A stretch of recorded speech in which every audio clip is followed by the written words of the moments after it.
Hello दोस्तों, स्वागत है आपका अपने यूट्यूब चैनल पे। तो आज हम नाउन का पार्ट सेकंड डिस्कस करने वाले हैं। पार्ट फर्स्ट हम ऑलरेडी डिस्कस कर चुके हैं, जिसका लिंक आपको डिस्क्रिप्शन बॉक्स में मिल जाएगा। जिस भी बच्चे ने पार्ट फर्स्ट नहीं देखा है प्लीज़ जाके देखिए, जिससे कि आपको पार्ट सेकंड समझने में आसानी होगी। तो पार्ट फर्स्ट के लास्ट में हमने देखा था how to change singular noun into plural noun. उससे हमने 3 रूल्स को डिस्कस किया था पार्ट फर्स्ट में। तो रूल नंबर 4 से स्टार्ट करते हैं। If there is a double vowels at the end of a noun then S is put at the end to make its plural. किसी भी नाउन के एंड में अगर 2 वोवल्स का यूज हुआ हो तो उसके एंड में एस को जोड़कर हम उनकी प्लूरल फॉर्मेशन कर सकते हैं। वो ज़रूरी नहीं है कि सिमिलर टाइप के वोवल्स ही जुड़े हुए हों, वो कोई भी वोवल्स हो सकते हैं या डिफरेंट टाइप के वोवल्स भी जुड़े हुए हों, तो आप उनका प्लूरल फॉर्मेशन एस को जोड़ के कर सकते हैं। एग्जाम्पल्स देखते हैं। जैसे बी का बीज हो गया यहाँ पे एस को जोड़कर, वैसे ही ट्री का ट्रीज, वो का वोज। तो रूल नंबर 5 देखते हैं। If Y comes at the end of a noun and a consonant comes before Y then its plural by applying I S becomes. किसी भी नाउन के लास्ट में अगर वाई का यूज हुआ हो और वाई से पहले किसी कंसोनेंट आया हो, कोई कंसोनेंट आया हो, तो उसका प्लूरल फॉर्मेशन हम वाई को हटाकर आईएस जोड़कर करते हैं। एग्जाम्पल देखते हैं। जैसे क्राई में वाई के बाद आर कंसोनेंट आया है और इसकी प्लूरल फॉर्मेशन करने के लिए हमने वाई को हटाकर आईईएस का यूज किया है, जिससे क्राई का क्राइज बन चुका है। वैसे ही सिटी का सिटीज, रिप्लाई का रिप्लाईज, पोनी का पोनीज, फैमिली का फैमिलीज। आई होप आपको समझ में आया होगा। रूल नंबर 6 देखते हैं। If Y comes at the end of a noun and a vowel comes before Y then its plural by applying S becomes. Rule number 5 में देखा, जब कोई वर्ड वाई से एंड हो और उसके बाद कंसोनेंट हो तो वाई को हटाकर आईईएस लगाकर हम उनका प्लूरल फॉर्मेशन करते हैं। वैसे ही अगर कोई वर्ड की एंडिंग वाई से हो और उससे पहले किसी वोवेल का यूज हुआ हो तो उसकी फॉर्मेशन एस जोड़कर की जाती है। एग्जांपल्स देखते हैं। की का यहाँ पे कीज हो गया है एस जोड़कर, की का प्लूरल फॉर्मेशन हो गई कीज। डोंकी का डोंकीज, रे का रेज, वे का वेज और टॉय का टॉयज। रूल नंबर 7 देखते हैं। इन compound noun when S is added to the main word it becomes plural. यहाँ पे कंपाउंड नाउन की बात हुई है। कंपाउंड नाउन वो नाउन होते हैं जो किन्हीं 2 नाउन से मिलके बनते हैं। उनमें से जो एक वर्ड होता है वो मेन वर्ड होता है और जो अदर होता है वो सपोर्टिंग वर्ड होता है। एग्जाम्पल्स देखते हैं। मैन लवर, मैन लवर एक कंपाउंड नाउन है जो 2 नाउन से मिलकर बना है, मैन और लवर से। जो यहाँ पे जो मेन वर्ड है वो लवर है, जिसमें कि एस की फॉर्म एस जुड़कर मैन लवर्स बन गया है। वैसे ही वुमेन लवर का women lovers, mother in law का mothers in law, sister in law का sisters in law, step daughter का स्टेप डॉटर्स, बेडरूम का बेडरूम्स। रूल नंबर 8 देखते हैं। The following nouns are such that they change inside vowel to make them plural. कुछ nouns ऐसे होते हैं जिनकी प्लूरल फॉर्मेशन बनाने के लिए उनके इनसाइड वोवल्स को चेंज किया जाता है। जैसे एन में इनसाइड वोवल ए है, उसको चेंज करके ई में चेंज करके उसकी प्लूरल फॉर्मेशन बनाई है। वैसे ही फुट का फिट, जिसमें कि डबल ओ यहाँ पे इनसाइड वोवल्स है, जिन्हें ई में चेंज करके प्लूरल फॉर्मेशन बनाई गई है। वैसे ही माउस का माइस, कोस का गीज, वुमेन का वुमेन, टूथ का टीथ, ओसिस का ओएसिस। अब हम यूजेस देखते हैं कि नाउन्स के साथ अपोस्ट्रोफी और ऑफ का यूज किस किस टाइप से हो सकता है। फर्स्ट देखते हैं। Apostrophe is use for possessive case with living object.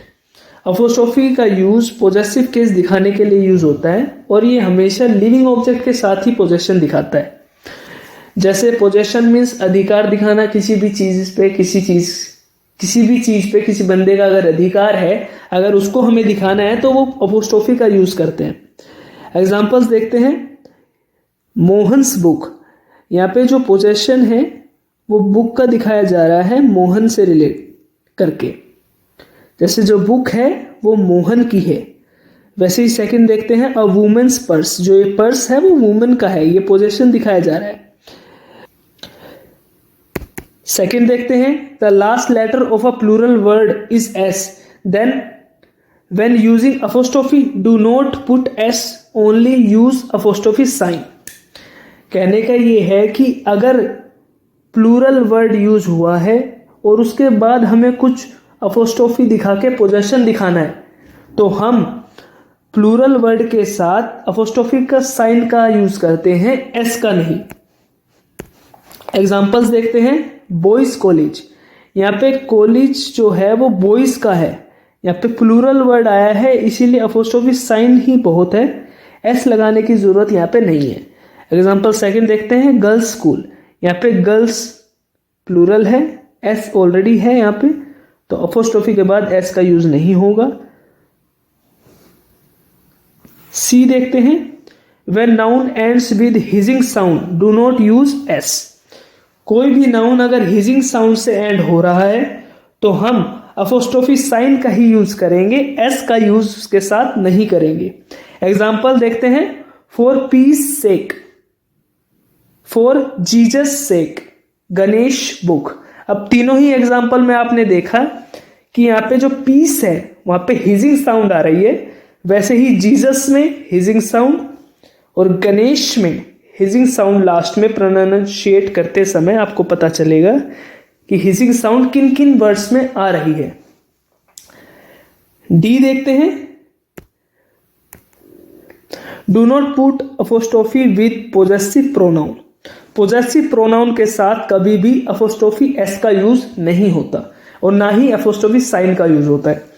जैसे आपने देखा होगा कभी भी हम हर्स नहीं लिखते, हमेशा हर्स लिखते हैं। वैसे ही एग्जाम्पल देखते हैं। यूअर्स फेथफुली, अब यहाँ पे हम यूअर्स में अपोस्ट्रोफी एस का यूज नहीं कर सकते, यूअर्स ट्रूली में भी हम अपोस्ट्रोफी एस का यूज नहीं कर सकते, इसलिए हम पोजेसिव प्रोनाउन के साथ कभी भी अपोस्ट्रोफी एस का यूज नहीं करते। पार्ट ई देखते हैं। Never used apostrophe S with non living things, use of with them. हमने रूल फर्स्ट में देखा कि अपोस्ट्रोफी एस हमेशा लिविंग ऑब्जेक्ट के साथ लगता है। अगर हमें किसी भी पोजेशन को नॉन लिविंग थिंग्स पे दिखाना हो तो हम वहां पे ऑफ का यूज करते हैं। जैसे एग्जांपल देखते हैं। टेबल्स लेग, ये बिल्कुल गलत है। अब हम नॉन लिविंग के साथ अपोस्ट्रोफी एस का यूज नहीं कर सकते। अगर इसको पोजेशन में दिखाना होगा तो हम ऑफ का यूज करेंगे, लेग ऑफ टेबल। यहाँ पे जो लेग की बात की जा रही है वो टेबल के लेग की बात की जा रही है, जिससे सेंटेंस बिल्कुल ठीक है। पार्ट जी देखते हैं। Do not use double apostrophe, किसी भी सेंटेंस में हम दो अपोस्ट्रोफी एस का यूज नहीं कर सकते। एग्जाम्पल देखते हैं। My wife's secretary's mother has expired, ये सेंटेंस बिल्कुल गलत है क्योंकि यहाँ पे दो अपोस्ट्रोफी एस का यूज किया गया है। इसकी करेक्ट फॉर्मेशन देखते हैं। Mother of my wife secretary has expired, ये सेंटेंस बिल्कुल करेक्ट है क्योंकि यहाँ जो सेक्रेटरी बात की जा रही है वो उसकी वाइफ की सेक्रेटरी है और जो मदर है वो सेक्रेटरी की है जो एक्सपायर्ड हुई है। ये सेंटेंस बिल्कुल करेक्ट है जिसमें एक ही अपोस्ट्रोफी एस का यूज किया गया है।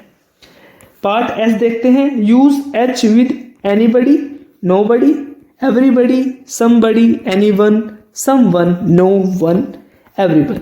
ये कुछ ऐसे वर्ड्स हैं जिनके बाद हम अपोस्ट्रोफी एस का यूज कर सकते हैं। एग्जाम्पल देखते हैं। Everyone's concern is no one's concern, हर एक की कंसर्न करना मेरी कंसर्न नहीं है। तो यहाँ पे क्या है, एवरीवन के साथ अपोस्ट्रोफी एस लगा है, ये बिल्कुल ठीक है, और वंस के साथ भी अपोस्ट्रोफी एस का यूज बिल्कुल करेक्ट है। सेकंड देखते हैं, everybody business is nobody business. यहाँ पे एवरीबडी के साथ भी अपोस्ट्रोफी एस आया है और नोबडी के साथ भी अपोस्ट्रोफी एस आया है, क्योंकि यहाँ पे पोजीशन दिखाया जा रहा है। तो ये सेंटेंस बिल्कुल करेक्ट है। अगर किसी सेंटेंस में एवरीबडी, समबडी या जो भी वर्ड्स मैंने आपको बताए हैं उनके बाद अगर एल्स का यूज होता है तो अपोस्ट्रोफी एस जो होता है वो एल्स के साथ यूज होगा, ना कि नोबडी के साथ। एग्जाम्पल देखते हैं, I obey your orders and nobody else. यहाँ पे जो अपोस्ट्रोफी एस का यूज होगा वो एल्स के साथ होगा, जिससे कि सेंटेंस बिल्कुल करेक्ट होगा। I hope you like the video. तो अगर आपको वीडियो पसंद आई हो तो लाइक एंड सब्सक्राइब जरूर कीजिए।